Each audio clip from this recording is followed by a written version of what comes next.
Hey, welcome back. Struggle Cook here, and I'm back with my thoughts and opinions on JJK 237. And sorry to tell y'all, Satoru Gojo is dead. No, he's probably not coming back. He died peacefully. He died the way he wanted to die, and I feel like with his character, he would be very disappointed to be reincarnated. Kind of in the sense that Toji was reincarnated, where he really didn't want to be alive again. But the real question on everyone's mind is, can Kashimo put up a good fight against Sukuna? The strongest Jujutsu sorcerer from 400 years ago, which I think was the Heian period, versus the King of Curses. And personally speaking, I think Kashimo would do a good job because Sukuna just had a I would say all balls out fight with Gojo, but Gojo even states in the last chapter that Sukuna didn't go all out, which is actually what we see later in chapter 237 when Sukuna regains his full form with the four arms and the four eyes. But at least we get to see Kashimo's innate curse technique, which wraps his body in, it says phenomena, but he's called the god of lightning, so I think he typically chooses lightning to code himself in. But I feel like he does like fire, water, or air. But he chooses lightning. And the first attack that Sukuna hits him with, oddly enough, is a lightning attack. So obviously Kashimo is just like, okay, and tanks it. But also at the same time, we have Hikari battling Yurume, the ice sorcerer that's like an ally of Sukuna, really helping him out. And so Hikari and Yurume are fighting, and as you know, Hikari's ability pretty much requires him to activate his domain expansion. So that's pretty cool to see them take on each other. And yeah, basically, my thoughts and opinions on the chapter are I like the philosophical aspect that they took with this chapter. Was Sukuna born? Was Sukuna like Gojo? Were they born the strongest and that made them who they are? Or who they are is because they made themselves strong? And they go into a little bit of backstory for Sukuna. And when I mean a little bit, I mean a little bit. Like he says that, all he says is that he was an unwanted child. So this to me implies that Sukuna made himself stronger, made himself the king of curses. In kind of like a flip side of Gojo, where Gojo is pretty much given his powers, Sukuna made his own power. So they're kind of like two sides of the same coin. Powerful people, but one was gifted it, and one worked his way up to it. Yeah, same thing with Kashima, who wasn't born with something like the six eyes or the limitless technique of the Gojo clan. He had to make himself strong. And like I was saying about the philosophical side, I like how like there's a concept in tropes, like on websites called like TV tropes, called lonely at the top.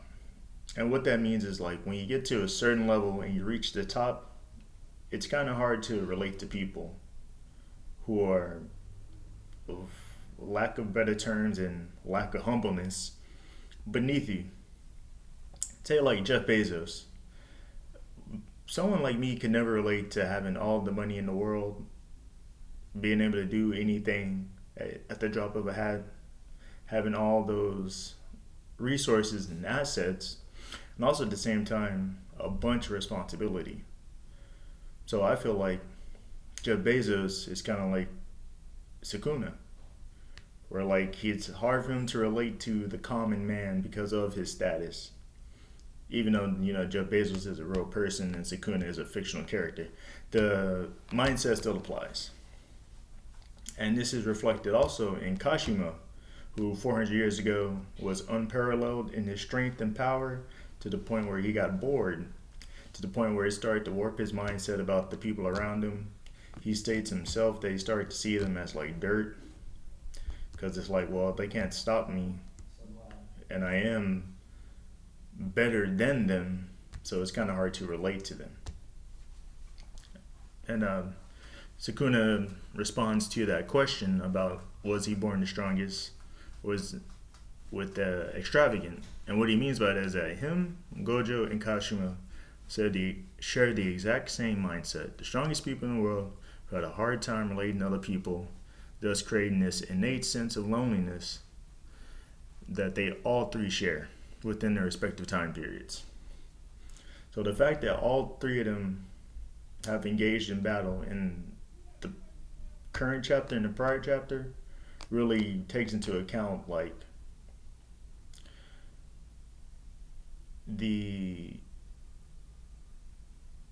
lengths one has to go to achieve such strength and the disregard of like I guess relationships in order to achieve that strength.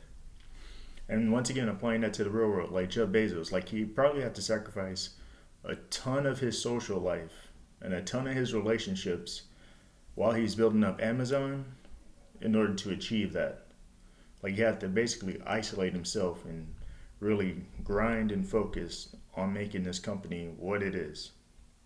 It's basically like the same thing like me, I weightlift. So I have to kind of like, cut things short.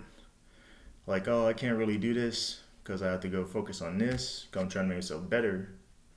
And that really like creates an isolation effect reflected in both, I guess, myself, people like Jeff Bezos, and fictional characters like Sukuna, Kashimo, and Gojo. So I really like that aspect of the JJK current chapter, right? With the willingness to sacrifice a bunch of stuff to achieve high heights, as opposed to complacency, which even though you don't achieve much, you can relate. So I guess that's the message in that chapter, is that if you want this strength, or if you want something great in whatever you want, if you want greatness in whatever you want to have, you're going to have to create a bunch of sacrifice. It's going to have to be basically a bunch of isolation. And that creates like a loneliness aspect. There's tons of people in the real world who feel like that too. Like doctors, when they're constantly on the call, they have to be focusing on medical school, working, shadowing, and stuff like that. When they're getting towards becoming a doctor, they'll tell you, like, it's a bunch of, like, just them working, being by themselves. They can't really hang out with anybody to achieve that greatness of being a doctor, which, as anyone in the world knows, is a hard feat to accomplish, no matter what it is, no matter what type of doctor you want to be. Heart, brain, feet, you're going to put in a lot of work, which means which means a bunch of self-isolation is most likely going to happen. Or a rejection of, I guess, pleasure in a way. The pleasure of hanging out with your friends, the pleasure of sitting back and watching a movie. Because to achieve these great heights, you're going to have to give all that up. Thus bringing back the isolation aspect. So I feel like that was the theme of chapter 237.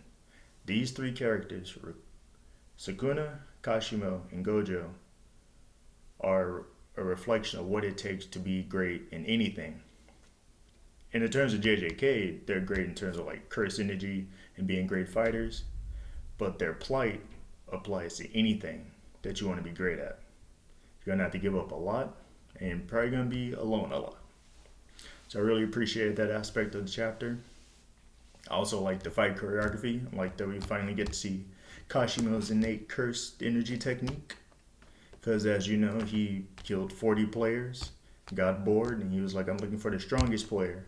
He found out it was Sukuna. He immediately dashed forward. He ain't even mourn Gojo's death. He's like, oh, well, he took out the current strongest of this time period. Well, I'm the strongest of 400 years ago, so let me go fight him, the king of curses. So I really enjoyed that. All in all, great chapter. Can't wait to see full form, I guess, reincarnated Sukuna in action. I wonder, is he still tied to Megumi's body? Because on the last panel, where we do see the 4 arms, 4 eyes Sukuna, his original demon form, curse form, he didn't look like Megumi. He looked like his regular self. So I wonder what happened with that. But anyway, all in all, good chapter. Can't wait for 238. I think Gege Tama is doing a good job. I don't care what the haters say. I'm glad that he services the story over the fan base, and he's willing to go against the grain in terms of shonen. So yeah, that's it.